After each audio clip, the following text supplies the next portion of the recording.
400 jours. Dans 100 jours, à chef de l'État, et ça n'a pas te belé, va marcher. Mais bah, ils ont interpellé, cause il y a un freinage, oh Joseph Kabila, côte Seriban. Non, pas ça, ma bé, on a chef de l'État 100 jours, on est simbaté. Par moi, bah, Luka, il va freiner, na autobéni, gratuité enseignement. Bon, tu connais, député, moka, founi, nan de Kowili, Bakonga, on a mise en œuvre ma gratuité d'enseignement. Bazi bakoti bansenye belé na kati ya nini pona makambo toloba gratuité enseignement simbate ba salaire est pesé pour président de la République gratuité simbate ba fundi ndeko na biso wili bakonga bazi bandeko ba jeune PPRD ba koma ba enseignant ba sala ba mikanda mbamba pona ko freiner gratuité enseignement simbate et bongo tolobi boy. Pourquoi bana bakote belé na basale? Oh, salle moko 1000 élèves. Et ça na bambongo à l'État, oh, ba gouverneur, ba ministre, ba l'État. Il fallait batonga chaque année 1000 écoles à l'État. Batonga ya moté. Chaque année, il faut batonga 1000 écoles à l'État. IDPS viva. Ba interpeller tous les ministres. Oyo asala na série ya Kabila. Mbongo ya 1000 écoles ya l'État kenda wapi. Siko président Félix kana inane o akoti maman atonga ba école ebele. Bobino bo monde ke gratuité enseignement sim. Babanda kamalemi malemi. Mboka o Kabila tumbole ngona tracteur. Président Félix ayeko kunda ngona pao. To sengi peboy. Soki misala ezali. Président Félix ba kombata baza awa. Bakomata baza bakosala misala na ndenge moko désordre na bolingo ya amour ya pays. To sengi so misala ezali bengisa bakombata ba aide manso ba obima awa ba misala oya kotonga ba chantier bakombata bazali président. Tozali to kosala na ndenge oya ya bolingo ya biso yo yebi bien ba marche to sala ba futa biso mbongo te. Mais so misala ezali ozi bakombata ata moins rien pour rien, ma combattant baza basa musala. Na ok kozwa bato bazo freiner ba mise en jour, ya ba 100 jours wana. Ba combattant bazali président Félix obenga bango basa musala. IDPS viva. Ah si Rolanda. Joseph Kabila a comprendre que Mongane kogi faken. Mais pendant 18 ans au Asali, azana ba secret belé. Et ça na ba pion, ba trop ba travailler na ye, ba bombi ba secret. Papa, ce que moni baye ko révélé biso que binduki euti Russie, Corée du Nord, Tanzanie pe kota na Tanganyika, côté Zoeza, ezama sécurité. Na uti komona binduki yango. Et na ba kesi mikebo. Ba kesi wana kesi moko ezokota plus de 12 armes. Binduki asika o ezami na 2018. Kesi moko ezokota plus de 12 armes. Na nango. Binduki ya sika oyo ezami na plus na 2018. Mutu oyo atiki pouvoir azalaki soda. Azalaki soda aza pe jeune. Azalaki na posa otika pouvoir te. Ni tete biso tobima na nzela to marché. Oyebi bagaz oyo tozwi mpo Kabila tika pouvoir. Lelo oyo oloba te IDPS oyo ezwi pouvoir oyo eza IDPS ya pape jeune te. Mais kaka biso oyo nde tosala bamarche na série ya pape jeune. Fayulu ayebisa biso kashoni ya kangama awa na Congo awa même Jean-Pierre Bemba kashoni ba kangama awa papa ten babeta na kashe na mukongo pa Mobutu ya un père akufa na kashe na mukongo na un père. IDPS viva toye na pouvoir te pona ko souffrir peuple congolais siko na minute président de la République a comprendre que c'est le temps. Il y a au peuple congolais à se retrouver, à Sikoyoka. À quelque signé chaque société et IPAC, il y a des Américains. IPAC, on est dans la piste de 3000 investisseurs. Il y a des Américains qui sont en RDC. Yo siko mona ke Congo est amounene. Investisseurs wana bakoya a société moko par exemple fait engager 1000 personnes ou bien 2000 personnes. Mais balobi na société d'assurance na bango yango nde koya liboso ezoya liboso mpona kofaire assurer basosiété oyo ekolanda na nsima me baye korevele biso balobi boye insécurité elingi ekota eza na bato moko bakoti babandi balingi babanda koplacie bato baarme partout bauti kokota na oyo tobengi na supermarché na Gombe awa bauti kokota na supermarché babotoli bambongo babimiso epa bakamisa babotoli bambongo information wana euti na service secret ya bafrançais na ambassade ya France awa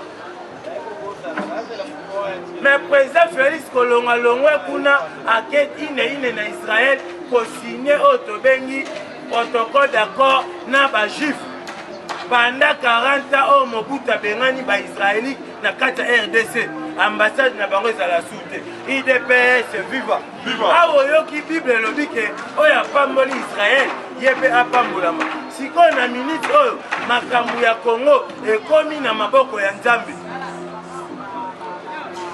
peuple congolais ekomi sikoyo na tour na yo oyo se retrouve yango omoni président de la république ake kozongisa relation na biso na Israël azoya kaka awa te mpona kotia oyo tobengi ambassade na ye nayebisi yo azoya awa mpona koplante service spéciaux ya israélite mobimba boyebi bien na monde bato baza premier na service spéciaux na ANR eza Israël bato basimbi États-Unis d'Amérique sikoyo comprendre ke RDC akomi place nini baaméricain baza na mposa koplante oyo tobengi IDPS viva baaméricain baza na mposa koplante oyo tobengi base logistique na bango na RDC sikoyo na minute oyo yo pusana pembeni omona place nini RDC ezokoma Joao Lorenzo ye azalaki wana enfant chéri ya baaméricain mpo ye moto baaméricain baplasaki liboso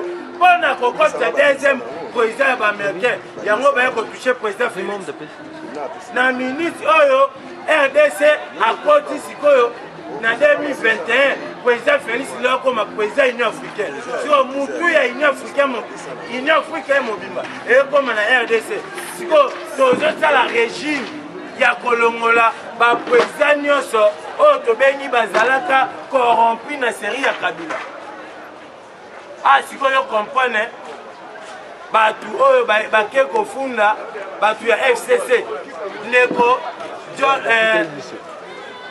Numbi Kabange Numbi na Nemi Mulangi bafundi bango bazalaki 3 personnes bango baliaka mbongo ya bamagistrat baprime ya bamagistrat oyo babengi $1200 banda bamagistrat oyo Kabila nomaka mbongo na bango ebimaka Kabange Numbi pardon baliaka mbongo wana na Nemi Mulangi bafundi bango bainterpele bango na justice omoni ke na série ya Kabila ezalaki na bamafia ebele bato oyo bazoluka te peuple congolais ase retrouve donc bambongo ezobima bango bakotana na bapoche na bango yango président Félix aye kokota lutte contre la corruption eza nini bolanda bien ezali soki osala mabe na osali mabe sikoyo inde kaka basite ke yo moto ozwi mbongo wana inde bakangi yo na maboko ya leta ye ozokende kosamba korepondre na justice awa toyoki bauti koboma lisusu député mosu ya FCC liwa moto ya FCC mosu auti okufa bienveni soki apaka auti kokufa babi FCC akomi moto akokunda bibeli Emmanuel Ramazani mpe ye wana adeklare alobi no liwa oyo ya Delphin Kahimi bakosala vengeance totuni ye Delphin Kahimi aza soda ya Congo be aza soda ya parti politique FCC Joseph Koko Nyangi ndenge moko balobi bakosala vengeance na liwa ya Delphin Kahimi epuis tosengi na procureur bainterpele bango batuna bango balakisa mutu oyo abomi Delphin Kahimi IDPS viva bomoni toyoki bandeko misusu na Kasai na Mbujimayi bakomi koloba ote basengi démission ya ndeko na biso Maweji. Biso toza kaka na gouverneur moko oyo wana Noweji aza na nini na Mbujimayi. Sikoyo mabe nini asali toyoka ote biso IDPS tosengi te eza IDPS te. Eza benfiltre bino mpona bolobaka ye adémissionné. Mabe oyo Gentini Ngobila azosala a bozomona te eloko nini ya mabe ye asali. To tozokengela pouvoir na biso de près. Bandeko oyo bazali kuna na nini na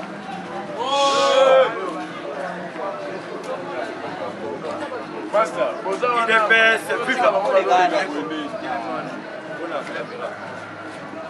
na minute oyo peuple congolais yoka sikoyo Kabila eko comprendre que faut kende mais il faut libérer bato oyo baza na ba dossier na ye aboma bango mais eza na baradar ya bamercain oyo bazozwa baconversation ya coup téléphonique oyo bazosolola basite 8 personnes oyo baza na kati ya bato oyo Kabila na liste oyo Kabila alingaki oboma toye komona batangi Delphin Kayim na oyo tobengi député oyo Léon Lukaku na mosusu général John Numbi bango baza plus de 8 bazali na bakati ya liste oyo Kabila alinga lekisa. Sikoyo comprendre que bientôt la Kabila azokende il faut alibérer bato wana na minute oyo ekomi tour ya Kabila basali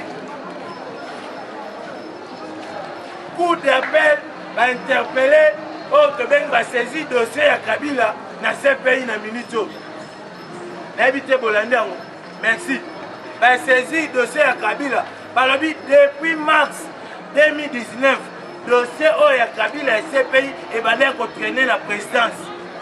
Sikoyo bolanda sikoyo makambo oyo président Félix ake kosolola dernier message négociation ya ye na Mike Pompeo babi il est temps tosenge na bino mese Tibornazi alobeke dans une année bokoyoka su masolo ya Kabila na scène politique ya RDCT mais ntango yango mpona kokanga Kabila esengaki diplomatie ebele na bapays étranger mpo Kabila simbamaki partout na monde entier na barussie yango moi président Félix awelisaki na Russie kosola na Poutine bakota relation na Trump ntango deya Poutine bakoti relation na Trump seke yoka bamindele bakoki kondima te guerre mondiale esalama mpo na intérêt ya individu mutu neti Kabila yango omoni directement balivre soki omoni na 97 batindelaka Mobutu émissaire moko ayaka awa mpona oyebisa Mobutu c'est le temps obima na mboka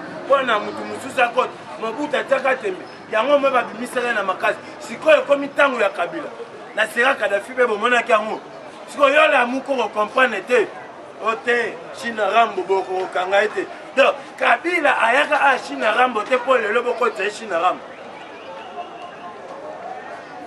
Président Félix a comprendre que peuple congolais esengeli abala mais pour le peuple congolais se retrouver sangini état de droit et contre la mort état de droit nezali il faut justice ezala soudé mais ba magistrat o batela biso awa na justice ba magistrat o batela biso awa bango ne ba conduire biso en erreur soki basambisaki dossier mbangu et bolinga bomona na inane o tonya totambo malamu mais tellement président Félix a changer ba magistrat yango yoki ba interpellaki DG ya OVD DG msusu ya Safricas bakangi bango asko yoka siko poto chité pourquoi négociation ya ba mandataire et ko salama pourquoi ba toucher ba poste oyo président a bouger quitté chez Camille na NCC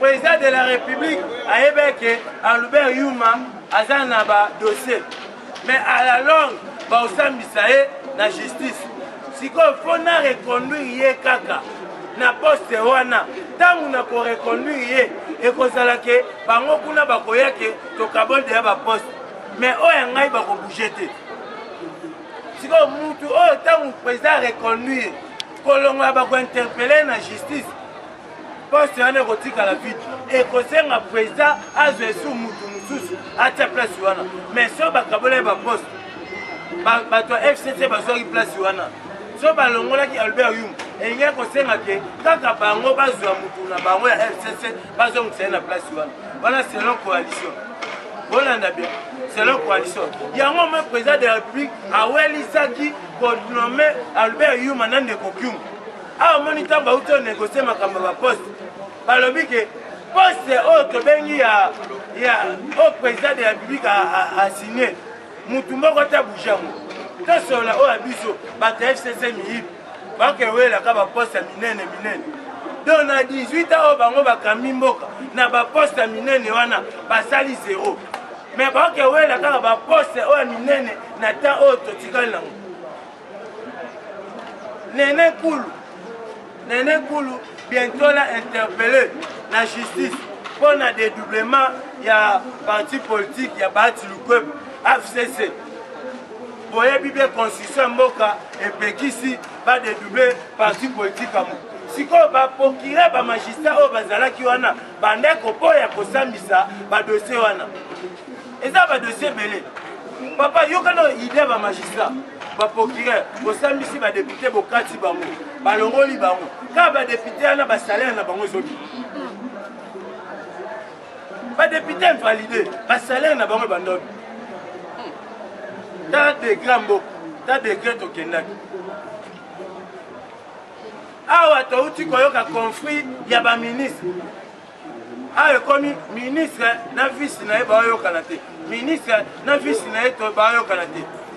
Vice premier ministre, ministre de justice. Aouti koyoka ba succès na ba réseaux sociaux que bazo torturer bandeko o bakangi na prison.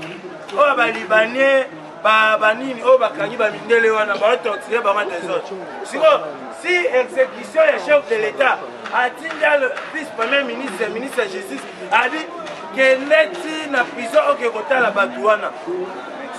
Que n'est-il na prison au Kekota la Batouana. Il n'y a pas le moins une na justice, à na prison Kota la Batouana, à Talibango, à l'obi na bon état. Mais que l'on a passé les réductions, il y a bambongo, plus de 30%, il y a bambongo qui va foutre dans la prison. Pour ne pas prisonnier comme bima, ceux qui peuvent pas gagner au Kétala, parce que les réductions dans la prison, n'habitez sur la nôtre.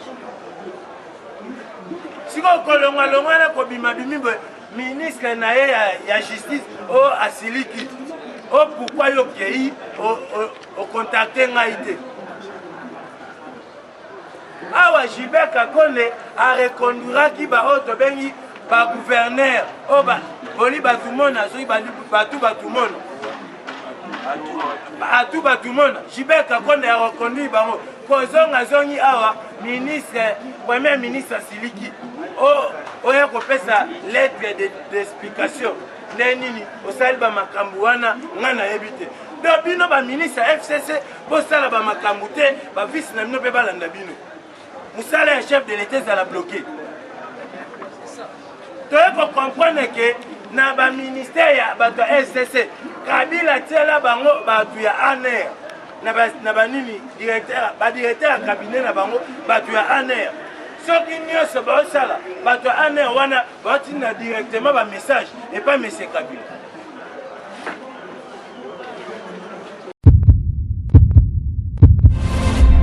Eshima, votre magazine qui bat au rythme de l'actualité. Une réponse à vos besoins en information, un éclairage dans divers domaines. Impartial, documenté, instructif. Eshima au cœur de l'info.